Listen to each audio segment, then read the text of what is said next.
Tarehe 9 mwezi wa 7 2026, Jeshi la Polisi Tanzania lilitoa taarifa juu ya watuhumiwa 130 waliokamatwa nchi nzima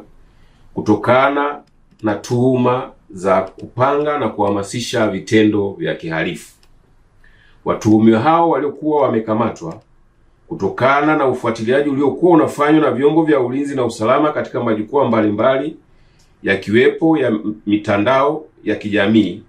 na kubaini wakipanga na kuhamasisha fujo na vurugu kupitia maandamano yasiyofuata sheria za nchi. Ushahidi uliokusanywa kupitia njia mbalimbali ulionyesha kuwepo kula njama, kupanga kwa maneno na kwa vitendo kupitia mikutano ya ana kwa ana, mijadala ya klabu za mitandaoni ambayo hata waliofanikiwa kuingia waliyasikia, kuandaa na kusambaza jumbe mbalimbali kupitia mitandao na vipeperushi vilivyosambazwa maeneo mbalimbali.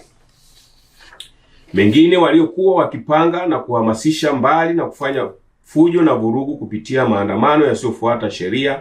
kanuni na taratibu ni pamoja na kuua viongozi wa serikali na wananchi ambao hawaungi mkono, kuchoma shule moto ili kuleta hofu na taharuki kwa wazazi na walezi, kulipua transforma za umeme ili nchi iwe gizani, kukata miti ili kufunga barabara, kuzuia vyombo vya ulinzi na usalama washindwe kufika kwa haraka, kuzuia na kutoa msaada wa kiusalama maeneo ambayo walitakuwa wakifanya vitendo vya kihalifu, kuharibu na kuchoma moto mali za umma na watu binafsi waliokuwa wamewalenga, kushambulia askari wa vyombo vya ulinzi na usalama ili kuwapora silaha wazitumie kufanikisha malengo waliokuwa wamepanga. Vitendo kama hivi, kulingana na ushahidi uliokusanywa, unaonyesha uwepo wa tuhuma za makosa ya kigaidi. Kwa mujibu wa sheria, vitendo vya kigaidi kwa uchache ni pamoja na kula njama, kupanga na kuhamasisha kufanya vitendo vyenye kujenga hofu ili kusababisha hofu kubwa kwa watu, kupanga na kuhamasisha kujeruhi na kuua watu, kuhamasisha kupora silaha ili kuzitumia kufikia malengo na kuzuia huduma muhimu kwa kuharibu miundombinu. Kutokana na mazingira hayo,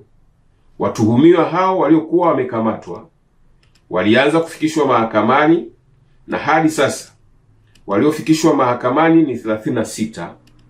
wakiwepo 4 waliokamatwa na vilipuzi 155 huko mkoani Iringa. Wengine wataendelea kufikishwa mahakamani, wakiwepo wale wanaoendelea kutafutwa kutokana na ushahidi uliokusanywa. Jeshi la Polisi kwa kushirikiana na vyombo vingine vya ulinzi na usalama litaendelea kutekeleza majukumu yake kwa weledi mkubwa kuhakikisha Watanzania na taifa linaendelea kuwa salama.